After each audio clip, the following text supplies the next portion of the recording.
The first thing I want to say is that it's a great pleasure to be here visiting Camp Nou. I'd just like to say thank you to the club for the reception and for making me feel at home. It's a great honor to visit one of the best clubs in the world, not just the stadium but the museum as well. It's fantastic to find out about the past.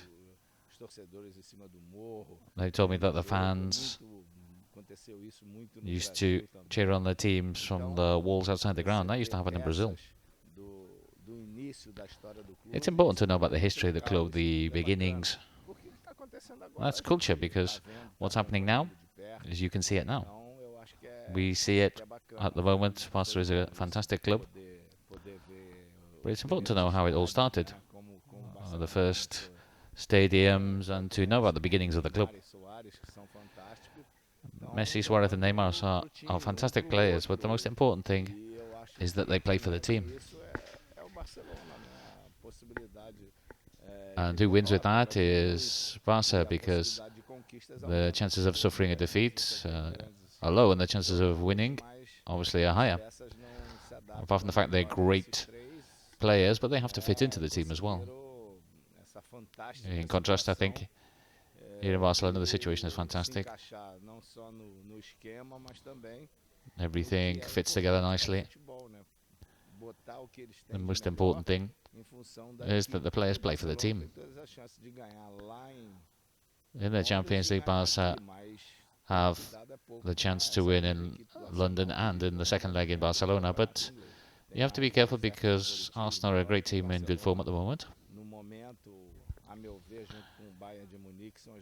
Barca and Bayern de Munich in the Champions League, for me, are the two favourites. I think more than anything because of the squads that they have. But there's still a long way to go.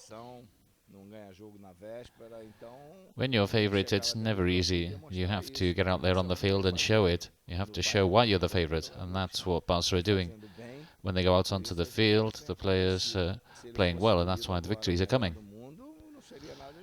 If Neymar was picked now the best player in the world, I don't think it would be a great surprise. He deserves it, playing for Barca and playing for the Brazilian national team.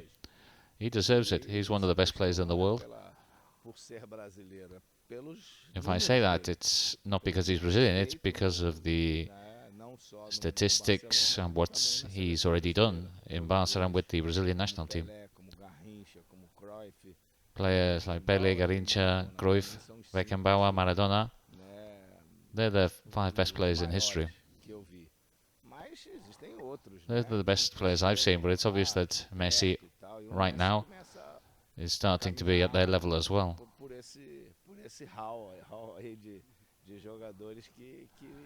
We're talking about the best players in history. A lot of people believe that Brazilian football is all about skill and creativity, but there's also, it needs to develop. Players have to develop. Brazilian players today, happily, well, they leave the country early on. Perhaps they lose that little bit of culture from the footballing culture of the past. If you're not a special person like Neymar, then you end up losing it. When they return to the Brazilian national team, they come back changed. Who would you think would fit in this team? I think I would.